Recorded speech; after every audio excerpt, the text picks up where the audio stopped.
Então, obrigada, bom dia. Obrigada que vocês vieram. Obrigada, Alfred, pelo convite. Para mim sempre é um prazer estar aqui no Rio de Janeiro. Eu sou professora da UFGD, que é a Universidade Federal da Grande Dourados. Fica no interior do Mato Grosso do Sul. Então, é uma universidade nova, ainda pouco conhecida. E lá eu sou responsável pelo setor de neurologia, neurociências e áreas afins. Eu também sou psiquiatra. Então, eu vou estar falando hoje para vocês dessa questão do autismo e da criatividade. Deixa eu achar a aula que está aqui. Isso. Tá. Pode aumentar. Cadê o controle? Tá. Eu ficando aqui, tá bom? Pode ser minha secretária oficial. Então, essa aula, ela é baseada, em grande parte, em um livro, que é esse livro aqui. Espectro Autista, Criatividade e Emoções. Um novo olhar através da obra de Camila Falck. Depois eu vou mostrar para vocês alguns quadros dela. É uma pintora que tem características do espectro autista. Esse livro ainda não saiu, mas ele já está pronto e já foi submetido para as editoras para avaliação. Então, ao escrever esse livro que eu estudei sobre esse assunto e descobri muita coisa sobre as relações entre o autismo e a criatividade. O início foi vendo, quer dizer, eu já parti de antemão vendo que uma pessoa com autismo é criativa, porque eu já vi que era criativa, eu já vi isso através das obras. E depois eu fui buscar na teoria a compreensão e a discussão sobre esse assunto, tá? Então, se a gente vai falar de autismo e criatividade, então primeiro a gente tem que entender o que é o espectro autista e depois a gente tem que tentar entender o que é criatividade. E aí nós vamos tentar juntar os dois, tá? Então, quando a gente fala do espectro autista, ele, como a própria palavra diz, ele é um espectro, ou seja, ele é como se fosse um arco-íris. Ele vai desde um nível com sinais muito leves, muito sutis, até um nível muito acentuado. Então, eu posso ter uma criança do espectro autista que tem um retardo mental grave, que não fala, que compreende muito pouco as coisas, com a qual é muito difícil se comunicar, que fica com movimentos repetitivos, às vezes até movimentos de auto-injúria. E posso ter uma pessoa extremamente bem-sucedida, que trabalha numa firma com um excelente salário, casado com filhos, mas que tem algumas dificuldades típicas do espectro autista. Quais são essas dificuldades definidoras? Dificuldade de comunicação, dificuldade de socialização e interesses restritos. Então, é uma pessoa que tem essa dificuldade de socialização, ela tem a ver com uma capacidade intuitiva nossa, que é meio que perceber o que vale a pena dizer, o que é melhor eu não falar nesse momento, se colocar na situação do outro. Então, acredita-se muito que no espectro autista haja um problema com a teoria da mente. Teoria da mente e empatia. O que é a teoria da mente? A teoria da mente é eu ter na minha mente uma teoria sobre o que se passa na sua mente. Então, por exemplo, um teste bem simples e bobinho, né, de teoria da mente é assim: eu coloco esse controle aqui embaixo da mesa. E eu pergunto e eu falo para ela sair. Enquanto ela está lá fora, eu pego esse controle e coloco aqui embaixo da cadeira. E aí a pergunta é para vocês: quando ela voltar e eu falar para ela, pegue o controle, onde ela vai procurar esse controle? Se eu tiver uma teoria sobre o que se passa na cabeça dela, eu sei que para a cabeça dela o controle ainda deve estar aqui, porque ela não viu que eu tirei daqui e coloquei lá. Então, esse seria uma parte simples. Muitas pessoas do espectro autista vão ser capazes de deduzir isso, mas a gente vai imaginando a teoria da mente em coisas mais complexas. Por exemplo, se eu estou assistindo um filme e eu tenho que entender por que o cara está enganando a moça, está fingindo que eu não sei o que, está mentindo e disse isso, porque é para ela acreditar que o outro vai pensar naquilo e vai fazer aquilo. Quer dizer, tem toda uma trama que exige que eu entenda as armadilhas que o outro está fazendo, com que intenções ele está fazendo isso, etc. Então isso também é teoria da mente. Então parece que a pessoa do espectro do autismo, ele vai ter uma certa dificuldade em inferir isso. E com isso, quando ele vai se socializar, fica muito difícil ele se comunicar de uma forma que na nossa comunicação a gente está sempre trocando. Eu sinto se você está interessado no que eu falo, se o que eu acabei de dizer te magoou, te ofendeu, ou se te despertou interesse. E aí eu vou me adequando nesse jogo comunicativo que é dinâmico e que é cheio de sinais muito sutis e muito implícitos, que ninguém explica e que não dá para colocar num livro. Né? Se a pessoa faz assim, significa isso. Se faz assim, significa... Não dá para você objetivar. Mas nós nascemos com circuitos cerebrais apropriados para fazer essa detecção. E a pessoa do espectro autista faz essa detecção, mas de uma forma prejudicada. Não é? Então essa é uma dificuldade, então isso gera uma dificuldade de socialização e de comunicação. Além disso, uma outra característica universal do autismo são interesses restritos.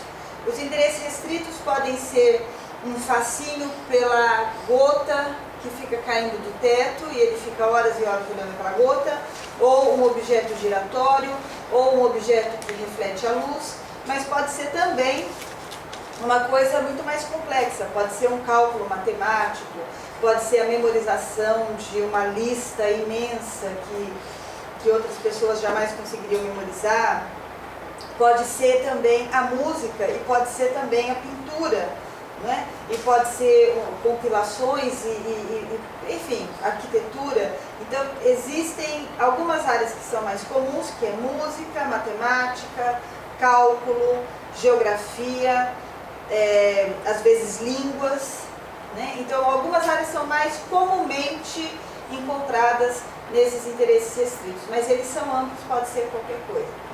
Então o espectro autista, ele é um espectro pela quantidade, então eu posso ter um grau menor ou maior, mas ele também é um espectro pela qualidade. Eu posso ter, no meu tipo de autismo, a minha maior dificuldade é a comunicação e socialização. Eu não tenho tantos interesses restritos. Ou eu tenho uma dificuldade de comunicação e socialização, mas eu tenho muito problema sensorial. Então eu não consigo ficar em ambientes onde haja luz, a luz para mim é muito forte, ou o meu problema é ser tocada pelas pessoas, ou o meu problema é com um determinado tipo de textura, de barulho. Então as questões sensoriais me afetam mais. Qual que é a conclusão que a gente tira disso? Que se você for trabalhar com uma pessoa do espectro autista, você tem meio que esquecer o que você sabe sobre o autismo e não tentar engavetar e classificar essa pessoa, mas descobrir nela o que ela tem de melhor. Porque você classifica para dar um diagnóstico e aquilo dá uma diretriz para os pais, dá uma diretriz para os cuidadores e até mesmo para a pessoa, ela sabe que ela pertence a um grupo, mas esse grupo é muito heterogêneo e cada pessoa do espectro vai ter características muito diferentes das outras. Então não existe esse engavetamento, essa rigidez, principalmente se você for trabalhar querendo promover essa pessoa, ou através de atividades artísticas, pedagógicas, ou uma sessão terapêutica. Nunca tente engavetar, ele tem o espectro, então provavelmente isso significa isso, aquilo, isso, aquilo outro. Não. Tire tudo isso, se abra e tente você descobrir quem é essa criança, essa pessoa, do que ele gosta, do que ele não gosta, quais são as características dele. Então aqui, repetindo, é a nossa definição. Então são as dificuldades de comunicação, de socialização, os interesses restritos e o comportamento repetitivo. Saindo desse assunto, agora falando da criatividade. Então, a criatividade, ela é uma característica humana muito fascinante. A gente sabe que ela se associa à inteligência. Para alguns, ela é a forma mais nobre de manifestação humana da inteligência. Mas quando você tenta definir em termos práticos para poder fazer uma pesquisa, para poder fazer um estudo, isso se torna um pouco mais difícil, porque todas as definições elas limitam um pouco o que esse fenômeno fascinante que é a criatividade. Mas uma forma de entendê-la seria entender como produto, ou seja, ela seria a capacidade, eu meço pelo desempenho, não é nem produto, é o desempenho.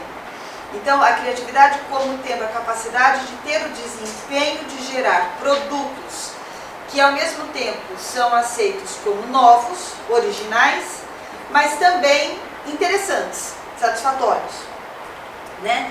Pelo grupo ou pelo contexto social. Claro que a gente pode criticar muito isso, porque muitas vezes você cria uma coisa que não é reconhecida no seu contexto, naquele momento, e só vai ser reconhecido muito tempo depois, né? Então, isso é contestável, mas assim, seria uma forma de tentar iniciar um entendimento, uma padronização daquilo. Então, eu definiria como o desempenho, né? E esse desempenho, muitas vezes, ele é medido, porque na pesquisa você procura avaliar, medir as coisas, e ele é medido através de testes de pensamento divergente. O que seria esse teste? Eu te dou um objeto e você vai tentar criar, num determinado limite de tempo, várias coisas com esse objeto. Tudo que daria para fazer com aquele objeto. Ele pode ser transformado numa caneta, ele pode ser transformado num afetador, ele pode ser transformado nisso, naquilo. Então essa questão, que isso exige um pensamento que não é um pensamento lógico-dedutivo. Pensamento lógico-dedutivo, eu te afirmo uma coisa e a partir daquilo você conclui outra, que logicamente conclui outra. O A leva obrigatoriamente ao B, o B leva obrigatoriamente ao C. Se ela é uma mulher, logo ela tem que ser um ser humano, ele tem que ser alguma coisa assim. Então, o pensamento dedutivo é um pensamento linear, ele é um pensamento passo a passo, onde um passo obrigatoriamente leva à conclusão de outro.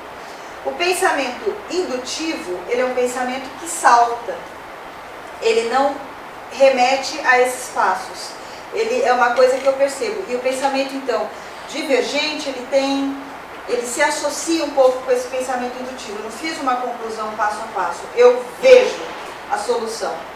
E a outra característica é que não existe uma solução, mas existem várias soluções.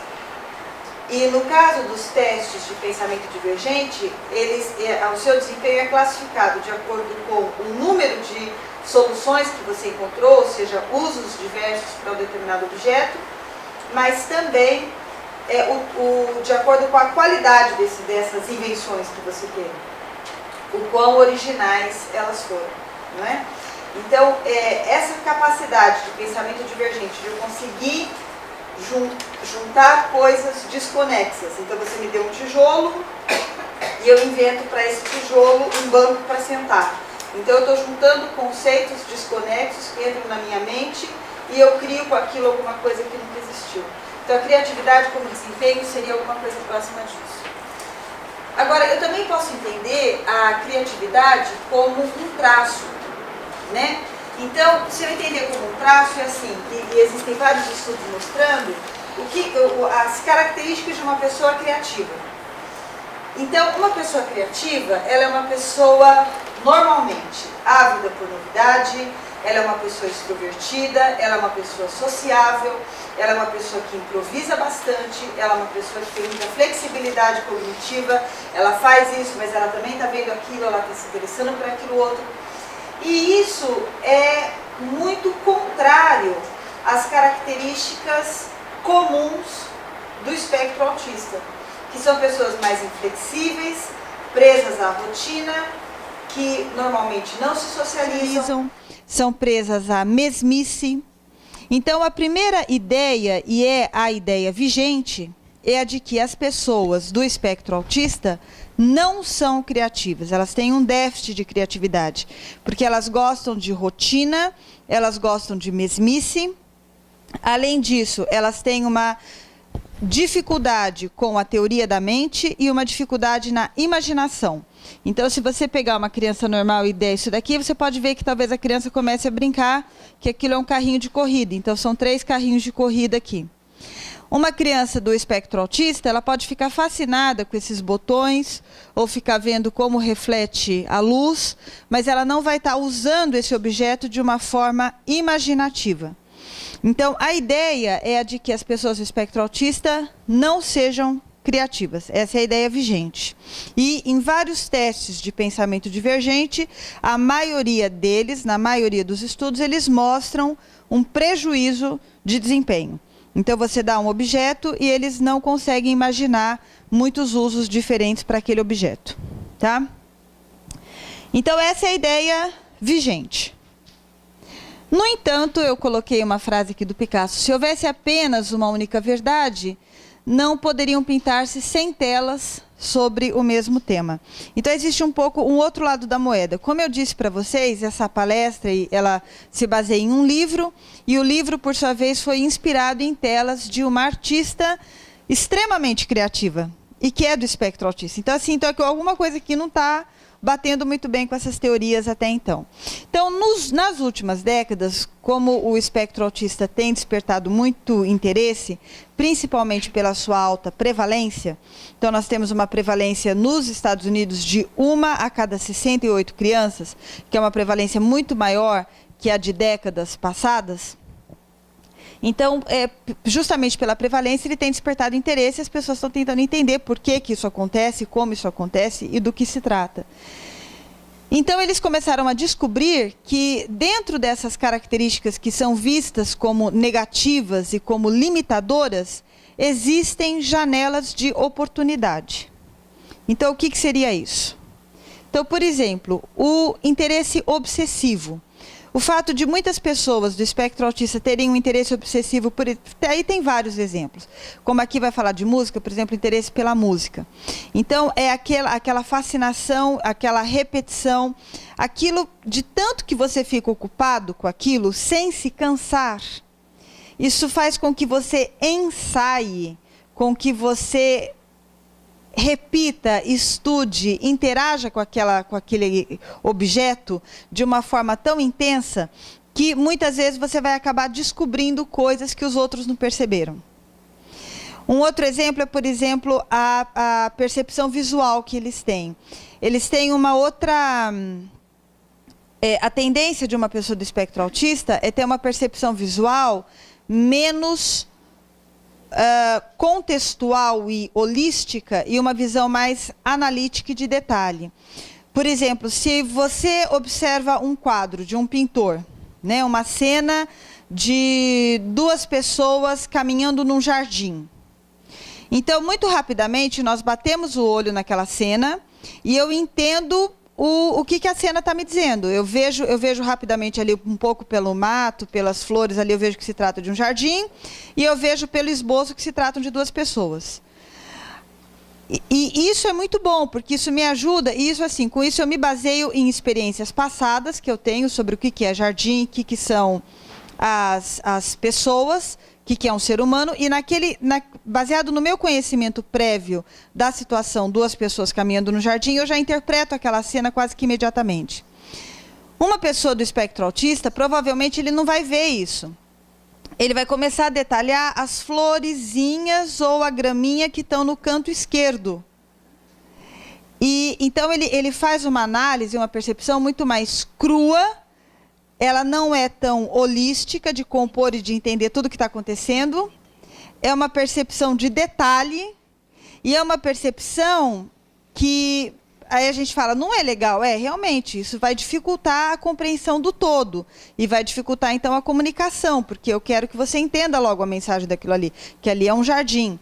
Mas aquilo pode te facilitar a ver detalhes que as outras pessoas não viram. Então, essa capacidade, ela muitas vezes é usada em testes onde você tem que desconstruir ilusões de óptica. Porque a ilusão de óptica ela é criada porque eu vejo uma coisa, eu já tenho uma expectativa de que aquilo seja um determinado objeto, então eu enxergo ali uma sala. A pessoa com autismo ela não vai enxergar a sala, ela vai olhar bem e falar, não, mas ali tem um traço assim, tem um traço assim, tem um traço assim. Ela tem uma percepção mais do detalhe e mais crua. E isso pode fazer com que ela veja coisas até então não vistas, que ela tem uma percepção diferente, isso pode gerar algo criativo. Então, seja pela ocupação intensa, seja por essa forma diferente de perceber, isso tudo são pontos, até então vistos como problemas, mas que podem acabar facilitando a criatividade por um outro caminho. Né? Além disso, um outro aspecto são esses prejuízos de socialização. Quando a gente elabora um quadro ou uma música, ou seja o que for, a gente, por menos que a gente pense, um pouco a gente sempre pensa se aquilo está bonito aos olhos dos outros. Se aquela música vai agradar, se aquela história vai agradar. Você sempre imagina, ainda que muito sutilmente, mas você imagina um público. Quando você tem um prejuízo de teoria da mente, um prejuízo de socialização e de empatia, você fica um pouco mais no seu próprio mundo. Então, eu acho que isso te ajuda quer dizer, isso pode te ajudar a criar alguma coisa totalmente original, porque você não está tão preocupado com a expectativa do outro ou com o que está sendo visto hoje como interessante. Na criação artística existem também modismos, não é? E você se liberta um pouco disso. Então, eu estou colocando aqui 3 aspectos que, em si, são aspectos de deficiência, de prejuízo, mas que podem, em determinadas circunstâncias, levar a um desempenho criativo nas pessoas do espectro autista. Aqui, falando um pouquinho mais da criatividade musical, é muito conhecido, é muito sabido que as pessoas do espectro autista têm um interesse por música muito intenso, eles respondem emocionalmente à música. Eles são, por exemplo, eu falei da dificuldade que eles têm na interpretação do que está acontecendo na mente do outro. Então, eles têm muitas vezes uma dificuldade na leitura da face do outro. Se o outro está triste, ele está triste ou ele está com vergonha ou ele está com raiva. Às vezes eu não está conseguindo perceber muito bem o que se passa. Agora, a leitura emocional da música, eles fazem com facilidade. Então, entender se uma música, sentir se uma música é triste, se uma música está despertando mais ansiedade, se uma música é mais alegre. Então, essa resposta emocional à música é mantida. Eles têm, apesar do prejuízo de processamento emocional, eles têm esse aspecto preservado e eles têm um interesse muito grande pela música. Além disso, eles têm habilidades superiores às pessoas, aos neurotípicos, assim dizendo. Eles têm habilidades superiores de percepção tonal e de memória tonal e de ouvido absoluto. Então, não é que é toda pessoa que vai ser assim, mas muitas pessoas do espectro autista têm essa facilidade, esse talento com a música. E muitas vezes eles conseguem, então, repetir com facilidade uma música que eles ouviram apenas uma vez. Durante muito tempo, acreditou-se, então, que essa habilidade musical do espectro autista fosse, de fato, assim, interessante, mas ela é meio que uma imitação. Então, na realidade, não é criativo, porque, na realidade, tudo bem, é notável que ele tem uma habilidade de reproduzir aquela música que ele ouviu só uma vez, mas isso não é criativo, é uma coisa repetitiva. Então, durante muito tempo foi defendido que o savantismo, que são aqueles, antigamente era chamado idiot savant, que são aquelas pessoas que têm um desempenho intelectual baixo, mas existe uma ilha onde aquele desempenho, uma ilha de desempenho muito alto. Então, por exemplo, é uma pessoa que tem um retardo mental, mas ele tem uma habilidade matemática muito superior, de cálculo. Então, muitas vezes, as pessoas do espectro autista, então, eles tinham muitas dificuldades, por exemplo, de linguagem, de comunicação, não conseguia falar, não conseguia se socializar, não conseguia se expressar, mas conseguiam ter uma habilidade musical muito grande. Mas se defendia assim, tá, mas isso não é criativo, isso também não é tão interessante assim, seria até melhor tirar a criança disso e parar de ficar repetindo isso. Hoje se vê diferente. Ficou claro que essas habilidades musicais dentro do espectro autista não são simplesmente repetição, mas elas são também, muitas vezes, criativas. O próprio Trafford, que é um cientista que estudou o savantismo durante muitos anos, ele retirou uma colocação que ele tinha feito décadas anteriores. E ele mesmo disse, então, começou a assumir que não é bem assim. que o espectro autista é associado também à criatividade, ou seja, eles são capazes, depois de um intenso ensaio, de criar novas notas, criar novas sequências musicais e de serem criativos. Então, de fato, as habilidades não são apenas mnemônicas e reprodutivas, mas são também criativas. Então, a ideia é romper com a falsa visão de uma mente rígida e puramente compiladora. As pessoas do espectro autista podem, sim, recombinar elementos assimilados e inventar coisas novas e belas. Tá? Aqui, então, só vou colocar mais alguns exemplos, a gente já está concluindo. Esse quadro é A Teia, é um quadro da Camila Falck. Então, ela fala assim: eu queria fazer uma aranha, mas não deu muito certo, então eu fiz uma teia de aranha. As explicações dela são muito simples. Isso mostra uma flexibilidade cognitiva muito grande, que para uma pessoa do espectro autista eu teria esperado assim, não conseguiu fazer aranha, surtou. Começou a se bater, entra em frustração, não sabe lidar com a frustração. Não. Por isso, cada pessoa é uma pessoa, não é? Ela pegou e fez uma teia de aranha que ficou maravilhosa. É um quadro vivo, todos os quadros dela são extremamente expressivos, usam muita cor. Uma outra coisa interessante, o olho. A gente sabe que as pessoas do espectro autista normalmente não olham nos olhos, né? E ela faz esse olho radiante, que é um sol, um vulcão, um círculo de fogo, uma coisa extremamente expressiva, né? Então, isso é interessante como é que uma pessoa do espectro autista desenha o olho. Aqui, esse quadro se chama Outra Vida. Ela não gosta que se use a palavra morte. Isso é um dos problemas que ela tem. Morte é uma palavra que, se for dita, ela fica muito ansiosa, fica muito mal. Então, ele se chama Outra Vida, mas ele mostra, então, ciclos de morte e de renascimento. Então, esse aspecto de espiritualidade, de estar ocupada com isso, né? Um outro quadro, Esperança, que quadro vivo, que quadro, né, ele borbulha. E esse que eu tenho na minha casa, que ela me deu, imaginação, eu vejo nesse quadro as asas aqui de um pássaro voando, né? E o meu desejo é que muitas pessoas também possam enxergar em outras pessoas com deficiências ou com transtornos ou qualquer outra suposta limitação, essa imagem do pássaro abrindo as asas, uma imagem poderosa e reveladora. Porque, de fato, um pássaro assim habita em todos nós. Essa é a Camila, essa é a mãe dela. E o meu agradecimento vai, então, para os pais da Camila, que me incentivaram muito em escrever esse livro, e para a Camila, que abriu a minha mente, espero que abra a nossa mente, para o que é o espectro autista e a criatividade. Obrigada.